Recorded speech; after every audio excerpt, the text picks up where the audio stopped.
We are going today to go look at Clay's dad's collection. I'm going through a lot of the books still. There's stuff all over the place back here. We're getting ready for some upcoming shows, but Clay actually referred us to his dad, who used to own a comic book shop. I'm not sure exactly if he's gonna let me cherry pick through the boxes or if I'm just gonna have to take what's in them. I have no idea what he has. I'm hoping it's some older stuff because he did own a comic shop a few years ago, but it might be some newer stuff too. I'm not too sure. So I'm gonna bring you guys along with us. I'm not too sure how much I'm gonna be able to record. He did say it was okay for us to record, but he is a little bit older and I don't want to stick the camera in his face too much and upset him at all. So we might not be recording too much. I'm probably 100% gonna come home with stuff at $100 a long box. That's about 30 cents a comic book. They all should be bagged and boarded. I'm not sure how the conditions are gonna be on everything, but like I said, I'm very excited to go check this out. It'll be interesting to see what he has left over from the comic book shop he used to own,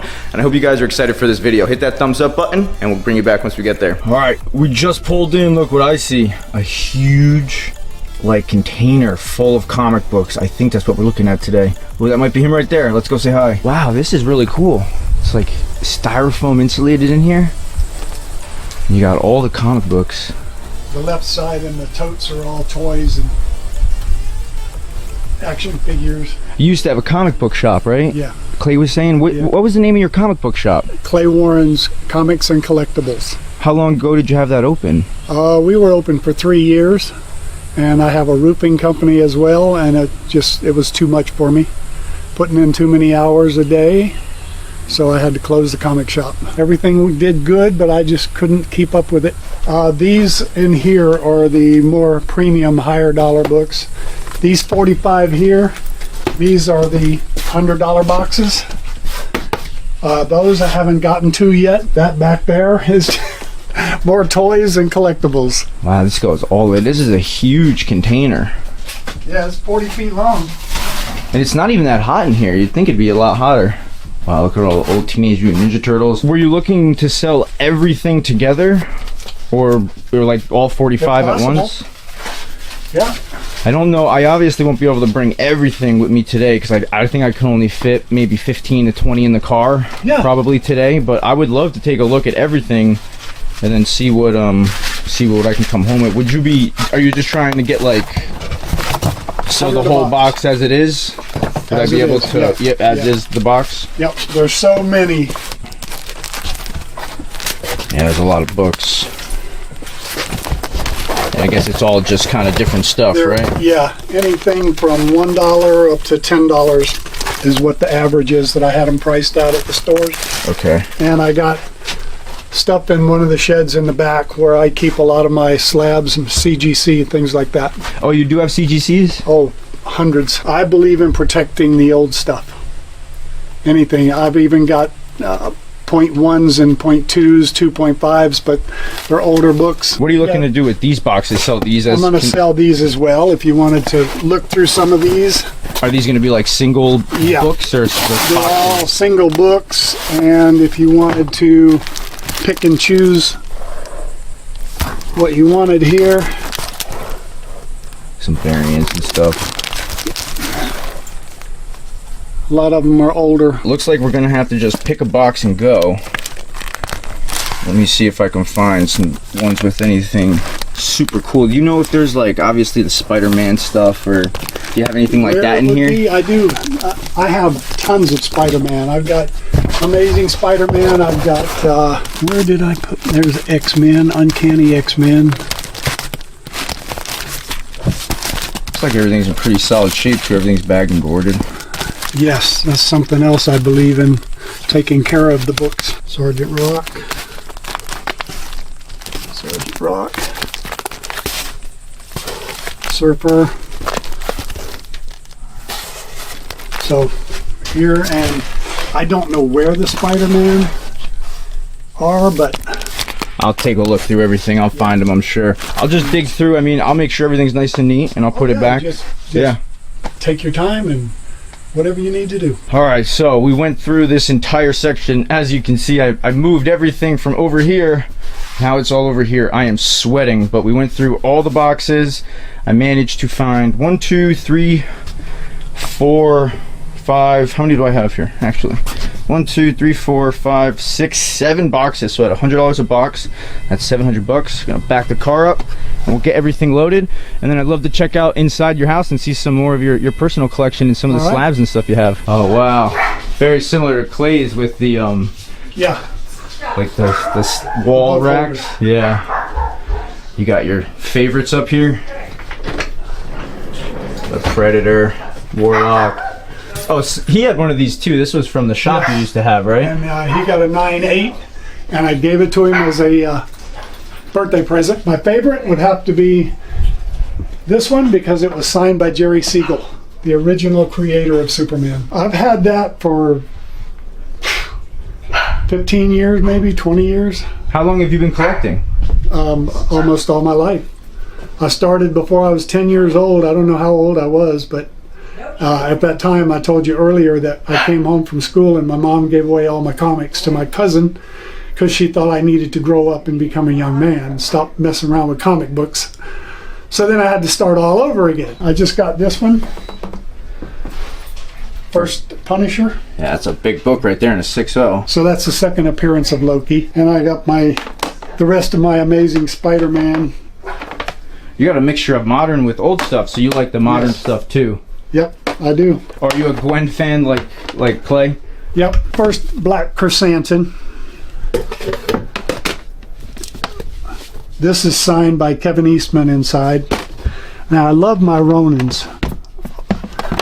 I didn't put them up yet. No, I'm waiting. I got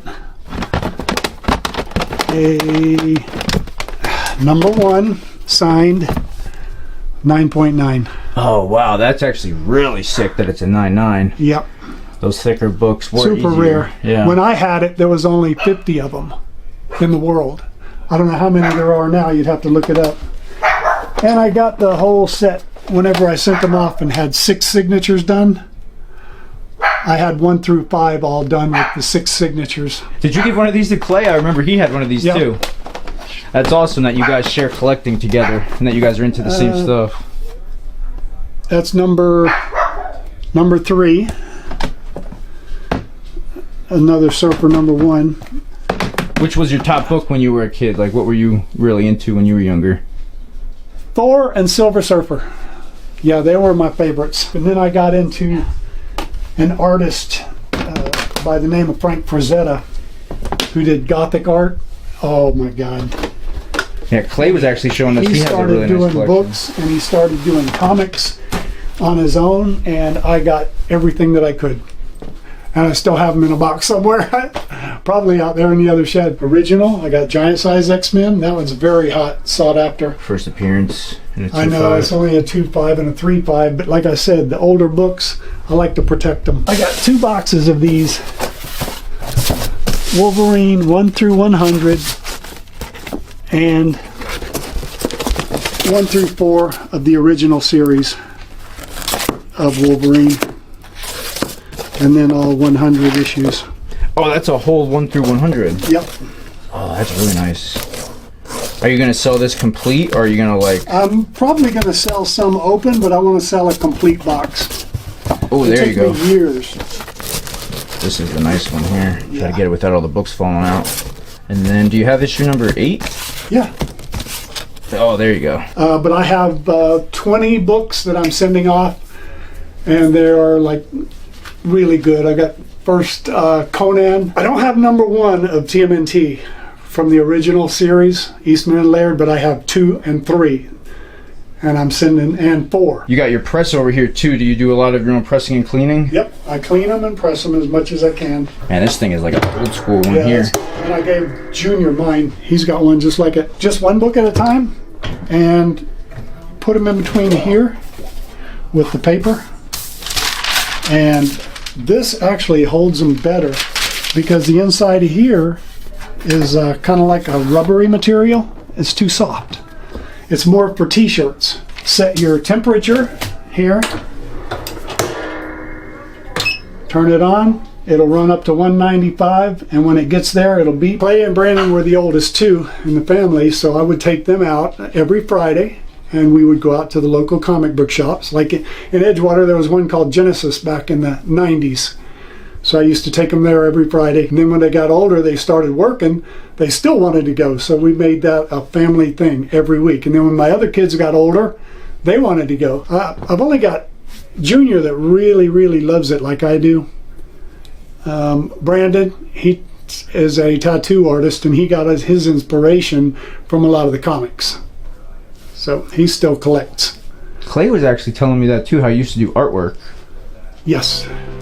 That mountain lion right there, I painted that. Pulled that, stretched it, made it into a giant Indian Mandela and painted it. Working roofing all day and then come home tired and then still try to do this. Yeah, it definitely takes some time to get everything situated. I've been doing it for 2 years. You should see my office. Looks like a mess. Yeah. And you have the things that you like for yourself, right? Your private collection. I did that when I opened the shop. And I sold off books that, oh my God, I wish I had them right now. What made you decide to open the comic book shop up? I figured it was time. I had this collection sitting in boxes, and I had it in storage sheds and containers and you name it, and it was just boxes and boxes and boxes. So I wanted to do something with it, and I figured if I had enough time I would. So we opened up the shop, and it did really well. Roofing and running the comic shop too is too much. 12-hour days is too much at my age. And now you guys are just doing conventions and stuff, right? Yeah. What's the next con you're doing? Shows and conventions, and I had tickets for MegaCon, but we had to cancel. I couldn't go. Like I said, I'm going to be setting up at Daytona Comic Con out on 44 at the fairgrounds. September Comic Con, I'll be there. I don't know if you guys can tell by my face, but I am tired. It was a lot of work moving all those boxes, but I definitely had fun today. Clay's dad's an awesome dude. $100 a long box was a really good deal too for what we got. A lot of cool stuff. No huge key issues or anything, but definitely some cool stuff in here. I will be back in a later date to check out some of the other stuff. And don't forget, if you guys see Clay's dad at the Daytona show coming up, we're going to be set up over there also, but he will too. So if you guys see either of us there, make sure you say hi. Hope you guys enjoyed this video. Comment down below and let me know what you think, and we'll see you in the next one.